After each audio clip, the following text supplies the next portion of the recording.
Hi hello வணக்கம். Captain புகழ் பாடும் மன்னமாக நம்ம தொடர்ந்து விஜயகாந்த் சார் நடிச்ச படங்களை ரிவ்யூ பண்ணிட்டு இருக்கோம். அந்த வகையில 103ஆவதா அவர் நடிச்சு வெளியான படம் தான் சின்ன கவுண்டர். இந்த படத்தினோட ஸ்டோரி பத்தி பார்க்கறதுக்கு முன்னாடி நம்ம சேனலை சப்ஸ்கிரைப் பண்ணி வச்சுக்கோங்க. அப்பதான் நான் போடுற வீடியோ உங்களுக்கு வந்து கிடைக்கும். ரஜினி வந்து இந்த படத்தை பார்த்துட்டு, சூப்பர் ஸ்டார் ரஜினி வந்து இந்த படத்தை பார்த்துட்டு ஆர்வி உதயகுமாரை கூப்பிட்டு, இந்த மாதிரி கதை எனக்கு ஒன்று பண்ணணும், நீங்க தயவு செய்து என்ன பண்ணுவீங்களா தெரியாது, இந்த மாதிரி ஒரு படத்தை வந்து எனக்கு நீங்க பண்ணி கொடுங்க அப்படின்னு சொல்லி கேட்க, ஆர்வி உதயகுமார் சின்ன கவுண்டர் படத்தை பயங்கர ஹிட் கொடுத்ததுனால ரஜினி சாருக்கு எப்படியாவது ஒரு கதையை, கிராமத்து கதையை ரெடி பண்ணி கொடுக்கணும்னு சொல்லிட்டு 92வது வருஷத்துல சின்ன கவுண்டர் எடுத்தவர் ரஜினி கூப்பிட்டு வாலண்டரியா எனக்கு இந்த மாதிரி ஒரு படம் கண்டிப்பா வேணும், என்ன பண்ணுவே தெரியாது அப்படின்னு சொல்ல உடனே அவர் வந்து என்ன பண்ணுவாருன்னு பாத்தீங்கன்னா, எஜமான் அப்படிங்கிற ஒரு படத்தை வந்து, அதாவது 93ல எடுக்கிறாரு. 92ல சின்ன கவுண்டர், 93ல எஜமான். பேசிக் பார்த்தீங்கன்னா ரெண்டு கதையும் ஒரே கதை தான், எந்த விதமான மாற்றம் கிடையாது. இங்கே ஹீரோவும் ஹீரோயின் தான் மாறுவாங்க, வில்லனும் தான் மாறுவாங்க. மற்றபடி எஜமானுக்கும் இதுக்கும் அவ்வளவு ஒரு பெரிய வித்தியாசம் இருக்காதுன்னு வச்சுக்கோங்களேன். இதுலேயும் வந்து பார்த்தீங்கன்னா அவருக்கு வில்லன் பங்காளி அந்த மாதிரி தான் வரும், அவருக்கு வந்து மச்சன வில்லன். இந்த படத்தில் வந்து பார்த்தீங்கன்னா மீனாவால் கொஞ்சம் பிரச்சனை ஏற்படும். அதுக்கப்புறம் கொஞ்சம் சுதாரிச்சு மேலே வருவார் ரஜினி. இந்த படத்தில் வந்து சுகன்யாவால் ஒரு பிரச்சனை ஏற்படும், அதன் தங்கச்சி மூலியமாக ஒரு பிரச்சனை ஏற்படும், அதுலேருந்து கொஞ்சம் மேலே வருவார். அதுலேயும் கவுண்டமணி செந்தில், இதுலேயும் கவுண்டமணி செந்தில், அதுலேயும் வந்து இளையராஜா மியூசிக் தான், இதுலேயும் இளையராஜா மியூசிக் தான். இன்னும் சொல்ல போனால் சின்ன கவுண்டர் படமும் எஜமான் படமும் ரெண்டும் கிட்டத்தட்ட ஒரு 70% ஒரே மாதிரி தான் இருக்கும். மீறி போனால் என்ன பண்ணும், அதுலேயும் பாடல்கள் கிட்டு, இதுலேயும் பாடல்கள் கிட்டு. இன்னும் சொல்ல போனால் சின்ன கவுண்டர் படத்துல மெகா ஹிட் பாடல்கள் எல்லாமே. இந்த படத்தினோட ஸ்டோரி பத்தி பார்ப்போம். சின்ன கவுண்டர் படம் வந்து ஒரு கம்யூனிட்டியை பேஸ் பண்ணி தான் இந்த படத்தை எடுத்திருப்பாங்க. அதுக்கு காரணம் விஜயகாந்த் சார் கிடையாது. இந்த படத்தை வந்து இயக்குனா ஆர்வி உதயகுமார் தான். ஏன்னு கேட்டீங்கன்னா, அவர் வந்து ஒரு கம்யூனிட்டி பற்றி நம்ம பெருமையாக பேசணும் அப்படிங்கிற இருக்கிற ஆள் கிடையாது. இருந்தாலும் இந்த படத்தை வந்து ஒரு கவுண்டர் அப்படிங்கிற ஒரு கம்யூனிட்டி வச்சு நம்ம அந்த படத்தை சொல்லலாம் அப்படின்னு சொல்லி எடுத்து எழுதியிருப்பாங்க. அப்போ காலகட்டங்களில் பார்த்தீங்கன்னா இந்த தேவர் மகன் அப்படின்னு சொல்லிட்டு நிறைய படங்கள் அந்த மாதிரி கம்யூனிட்டி படம் நிறையா வந்துச்சு. நீங்களும் ஆல்ரெடி நீங்கள் பார்த்துருப்பீங்க. அதுபோல் இந்த படத்தை வந்து சின்ன கவுண்டர் அப்படிங்கிற பேர் வைக்கிறதுக்கு விஜயகாந்த் சாருக்கு வந்து ஆரம்பத்தில் வந்து ஒரு இதே கிடையாது, சாட்டிஸ்ஃபையே கிடையாது. என்ன பண்ணுறதுன்னு சொல்லி இப்ராஹிம் எல்லாம் நிறைய பேர் வற்புறுத்தினால சரி ஓகே இருந்தாலும் பரவாயில்ல, ஒரு கம்யூனிட்டி பேர் வச்சு நம்ம படம் எடுக்கிறதா அப்படின்னு சொல்லிட்டு அவருக்குள்ள ஒரு இருந்திருக்கு. அவர் வந்து என்ன பண்ணுறாருன்னா, இந்த விஷயத்தை சொன்ன உடனே எல்லாரும் வந்து ஒரு சமாதானப்படுத்தி எப்படியாவது நம்ம இந்த படத்தை வந்து ஹிட் கொடுக்கணும், அதுதான் முக்கியம்னு சொல்லிட்டு எப்படியோன்னு சமாதானப்படுத்தியிருக்காங்க. அதுக்கப்புறம் தான் அவர் இந்த கம்யூனிட்டி படத்துலேயே நடிக்க ஒத்துருப்பாரு. இந்த படத்தை வந்து அவர் இந்த பேரை வைக்கிறதுக்கு அவர் சம்மதிச்சிருப்பாருன்னு நான் பர்சனலாக நினைக்கிறேன். உங்களுக்கு அந்த நினைப்பு இருந்தால் கண்டிப்பாக நீங்கள் சொல்லுங்கள். ஏன்னு கேட்டிங்கன்னா, நம்ம கேப்டன் அவர்கள் வந்து ஜாதி மதம் இதெல்லாம் அப்பாற்பட்டு அவர் வந்து வாழ்ந்த ஒரு நல்ல மனிதர். அதனால நான் இந்த விஷயத்தை நான் உங்களுக்கு சொல்கிறேன். இப்போ இந்த படத்தினோட கதையை பற்றி போவோம். இந்த படத்தினோட கதை என்னன்னு பார்த்தீங்கன்னா, பஞ்சாயத்து தலைவரான பெரிய கவுண்டருடைய பையன் தான் சின்ன கவுண்டர். அந்த ஊரில் வந்து அவர் பஞ்சாயத்து சொன்னார்னா அது கரெக்டாக இருக்கும்னு சொல்லிட்டு எல்லாரும் நம்பக்கூடிய ஒரு பர்சன். அவர் என்ன பண்ணுறாருன்னு பார்த்தீங்கன்னா, சக்கரபாண்டி அவரோட அக்காவை கல்யாணம் பண்ண, விஜயகாந்த் சாருடைய அக்காவை கல்யாணம் பண்ண சக்கரபாண்டி சலீம் கவுஸ் அவர் தான் வில்லன் அந்த படத்தில். அவர் தான் அக்காவை கொண்டுட்டு சத்யபிரியாவை 2ஆம் தரமாக கல்யாணம் பண்ணிக்குவார். அவருக்கும் விஜயகாந்த் சார் குடும்பத்துக்கும் 2 பேர்த்துக்கும் சேராது, மச்சன தான் 2 பேர்த்துக்கும் சேராது. அது போல் என்ன ஆகுதுன்னு பார்த்தீங்கன்னா, அந்த ஊரில் ஆடு மேய்ச்சிட்டு இருக்கக்கூடிய சுகன்யா அவங்க வந்து அவரோட நல்ல மனசை பிடிச்சி போய் கேப்டன் அவர்கள் அவங்க விரும்பி கல்யாணம் பண்ணிக்குவாரு. கல்யாணம் பண்ண உடனே அவங்களுக்கு சுகன்யாவுக்கு ஒரு தங்கச்சி இருப்பாங்க. அவங்க தங்கச்சி கர்ப்பமாக, அந்த கர்ப்பத்துக்கு நாம் தான் காரணம் விஜயகாந்த் சார் வாலண்டரியா பழி ஏற்றுக்க. அப்புறம் விஜயகாந்த் சாருக்கு ஆப்போசிட்டா ஒருத்தர் வந்து பஞ்சாயத்தில் தீர்ப்பு சாட்சி சொல்ல வர அவங்களை கொண்டுட்டு சுகன்யா ஜெயிலுக்கு போக, அவங்களை எப்படியாவது போராடி மீட்டுட்டு வரணும்னு பார்க்கும்போது இவருக்கு இப்படி ஒரு பழிவில் அந்த ஊர்க்காரங்க எல்லாருமே இவர் மேலே அகென்ஸ்டா மாற, அதுக்கப்புறம் இந்த படம் என்னாச்சு அப்படிங்கிறத சின்ன கவுண்டர் படத்தினுடைய மொத்த கதையும் கூட. இந்த படத்தினுடைய கதை வந்து, அதாவது சிம்பிளா சொல்லிடலாம், ஒரு ஊர்ல ஒரு பெரிய நாட்டாம மாதிரி ஒரு ஆளு, அவர் வந்து சில பிரச்சனைகள் பாதிக்கப்படுறாரு.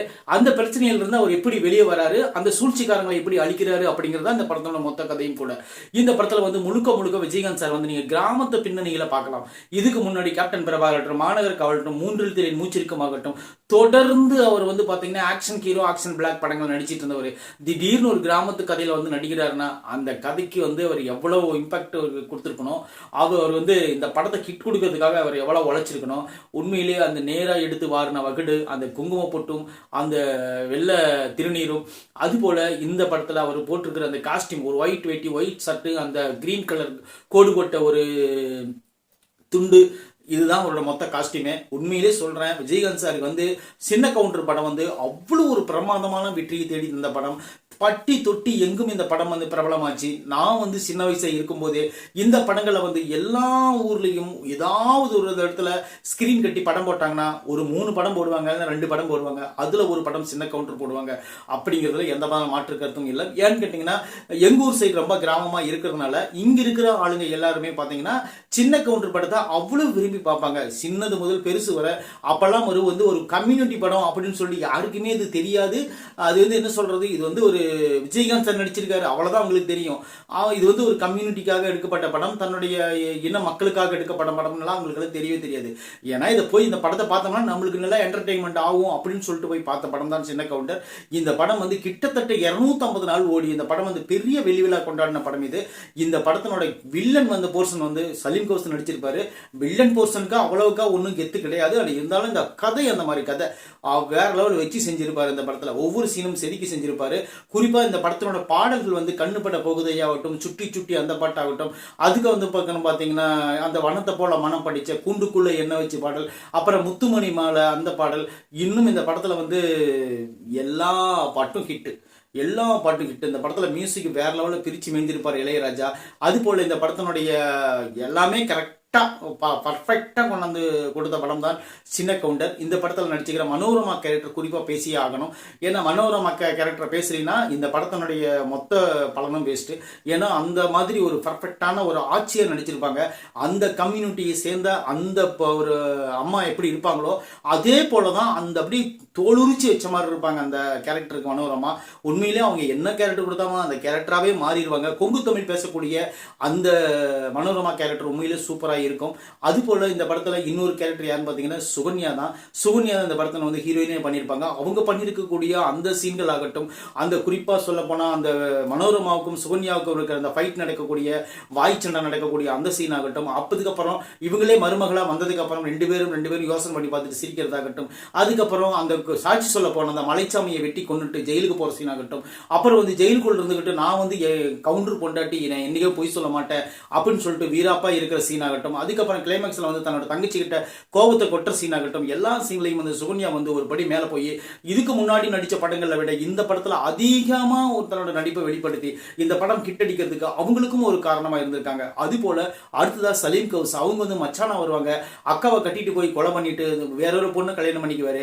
அவருக்கு வந்து இருக்கிற ஒரே ரிவெஞ்ச் என்னன்னு பாத்தீங்கன்னா சின்ன கவுண்டரை எப்படியாவது பழி வாங்கணும் அப்படிங்கிறது அவரோட ரிவெஞ்ச் இருக்கும். அவர் வந்து அதிகப்படியான ஒரு வில்லத்தனம் பண்றது இல்லைன்னா கூட இந்த படத்துல அவர் வரக்கூடிய சீன்கள் எல்லாம் உண்மையிலே வசனங்கள் எல்லாம் பிரபலமான வசனங்கள் கொடுத்திருப்பாங்க. அது போல இந்த படத்துல இன்னும் சொல்ல போனா கவுண்டுமணி செந்தில் 2 பேர் காம்பினேஷன் இந்த படத்துல தான் எல்லா காமெடியும் வரும். அதாவது வந்து தலையில முளைச்ச தலைமுடி நெஞ்சில முளைச்ச அந்த மாதிரி அந்த காமெடி இதில் தான். அப்புறம் வந்து பாத்தீங்கன்னா இது என்ன பழம், இதுக்கு முன்னாடி எலுமிச்சங்காய் அந்த மாதிரி சொல்லக்கூடிய அந்த காமெடி ஆகட்டும். அவர் வந்து துணி துவைக்கிறவரா வந்து கவுண்டுமணி இந்த படம் ஃபுல்லாவே காமெடி பண்ணியிருப்பாரு. அது எமோஷன் சீன்ல பொழந்து கட்டியிருப்பாரு. விஜயகாந்த் சார் வீட்டை விட்டு துரத்தி விட்டுருவாங்க மனோரமா. அந்த சீன்ல பாத்தீங்கன்னா விஜயகாந்த் சார் சப்போர்ட்டா கவுண்டுமணி சார் தான் இருப்பாரு. அவர் பண்ணக்கூடிய அந்த உண்மையிலேயே அந்த எனக்கு ரொம்ப ரொம்ப பிடிச்சிருந்துச்சு. எல்லாரும் என்னை விட்டுட்டு போயிட்டாங்க, அதனால நீயும் போறியா அப்படின்னு சொல்லிட்டு விஜயகாந்த் சார் கேட்கும்போது உண்மையிலே காலில் விழுந்து அழுவாரு. அந்த சீன்ல நம்மளுக்கே எஃபெக்ட் ஏற்படுத்துற மாதிரி அந்த மாதிரி ஒரு ஃபீலிங்கான ஒரு சீனா இருந்துச்சு. அது போல செந்தில் கேரக்டர் இந்த படத்துல உண்மையிலே நல்லா பண்ணியிருந்தாங்க. அது போல இந்த படத்துல ஆரம்பத்துல விஜயகாந்த் சார் மூலமா உள்ள வந்து ஒரு மனுஷனா மாத்தினவரை கடைசி காலங்களில் வந்து எதிரியா பார்த்த வடிவேல் கூட இந்த படத்துல இருப்பாரு. அவர் வந்து எவ்வளவு ஒரு லீனா இருப்பாரு. அவர் விஜயகாந்த் சார் தான் அவரை கூப்பிட்டு இவனுக்கு ஒரு வாய்ப்பு கொடுங்க அப்படின்னு சொன்னாரு. இவனுக்கு ஒரு வாய்ப்பு கொடுங்கன்னு சொன்ன மனுஷனையே கடைசியில் வந்து தூக்கி எடப்பாத்து அவரு எவ்வளவு கேவலமா திட்ட முடியுமோ அவ்வளவு கேவலமா திட்டி அவருடைய அரசியல் வாழ்க்கைக்கு ஒரு முற்றுப்புள்ளி ஒரு கரும்புள்ளி ஏற்படுத்தினவர் தான் வடிவேலு. அந்த ஒரு மனுஷனை கூட கடைசி காலங்களில் அவனை யாரும் திட்டாதீங்க, அவன் நடிக்கட்டும், அவனோட காமெடி நான் நல்லா விரும்பி பார்ப்பேன்னு சொல்ல ஒரு நல்ல மனுஷன் யாருன்னு பார்த்தீங்கன்னா விஜயகாந்த் சார் தான். நாம வந்து யாராச்சும் ஒருத்தர் நம்மள எதுவும் சொல்லிட்டாங்கன்னா நாம என்ன பண்ணுவோம், உடனே அவன் மேலே கோவப்படுவோம், ரிவெஞ்ச் எடுக்க பார்ப்போம். ஆனால் விஜயகாந்த் சார் அந்த அளவுக்கு விஜயகாந்த் சார் திட்டும்போது கூட அவ கூப்பிட்டு தன்னுடைய மன்றத்தாரை கூப்பிட்டு யாருமே வடிவேல் மேலே எதுவும் சொல்லிடாதீங்க, அவன் என்னமோ பேசிட்டு போறான், அவன் இருக்கிற கட்சிக்கு ஆதரவாக பேசுறான், நீங்க எதுவும் அவனை நினைக்காதீங்க, அவனோட காமெடி எனக்கு ரொம்ப பிடிச்சிருக்குது, அவனுக்கு மீண்டும் நடிக்க சொல்லுங்கன்னு சொல்லிட்டு விஜயகாந்த் சார் சொன்னாரு. உண்மையிலே அந்த மாதிரி ஒரு பெருந்தன்மை உள்ள மனுஷன் விஜயகாந்த் சார். அவருக்கு உண்மையிலே வடிவேல் அந்த படத்தில் பார்த்துட்டு எனக்கு ரொம்ப மனசு கஷ்டமாக இருந்துச்சு. வடிவேல்லாம் அப்படி பேசாமல் இருந்திருந்தாருன்னா நம்ம கேப்டன் இன்னும் முழுசு உயிரோடு இருந்திருக்கலாம் அப்படிங்கிற எனக்கு ஒரு எண்ணம் கூட இருந்திருக்கு. ஏன்னு கேட்டிங்கன்னா அந்தளவுக்கு அவர் மனசை உடைச்சிட்டாங்க. இந்த பத்திரிகையாளரும் சரி, இந்த மீம்ஸ் கிரியேட்டரும் சரி, இந்த அரசியல்வாதிகளும் சரி. கேப்டன் அவர்கள் வந்து அரசியலுக்கு வராமல் இருந்திருந்தாருன்னா கண்டிப்பாக இன்னும் அவர் நிறைய படங்கள் நடிச்சிருப்பாரு. அரசியலுக்கு வந்ததுனால தான் அவரை மன உளைச்சல் படுத்தி அவரை கொண்டுட்டாங்க அப்படின்னு சொல்லிட்டு நான் நினைக்கிறேன். இன்னொரு விஷயம் என்ன பார்த்தீங்கன்னா, விஜயகாந்த் சாரோட ஆக்டிங்க்கு இணை விஜயகாந்த் சார் தான், ஃபைட்டிங்க்கு இணை விஜயகாந்த் சார் தான். அவருக்கு இணையான ஒரு நடிகர் உலகத்திலே கிடையாது. அந்த மாதிரி ஒரு சூப்பரான ஒரு ஆக்ஷன் ஹீரோ விஜயகாந்த் சார். அதுபோல் இந்த படத்தில் முக்கியமாக நாம் இன்னொரு கேரக்டர் நம்ம பார்த்தே ஆகணும். அந்த கேரக்டர் என்னன்னு பார்த்தீங்கன்னா ஆர்வி உதயகுமார். அவர் வந்து இந்த படத்தை வந்து சும்மா ஒரு கம்யூனிட்டி படமாக எடுத்துட்டாரு. எடுத்தாலும் இந்த படத்தை உட்கார வைக்கிறதுக்கு மக்களுக்கு என்ன பண்ணணும், எந்த சீனில் எதை வச்சா கரெக்டாக இருக்கும், இந்த சீனுக்கு அப்புறம் இதை தான் வைக்கணும். அதாவது ஒரு சோகமான சீன் ஓடிட்டு இருக்கா, அந்த சோகமான சீனில் மக்கள் வந்து டல்லாக வரலாம், உடனே ஒன்று சிரிக்கி வைக்கிறதுக்காக உடனே கவுண்டமணி செந்தில் காமெடி ஒன்று போட்டிருப்பார். அந்த கவுண்டமணி செந்தில் காமெடியோட பார்த்து முடிச்ச உடனே அடுத்து ஒரு சாங்கை போட்டிருப்பார்.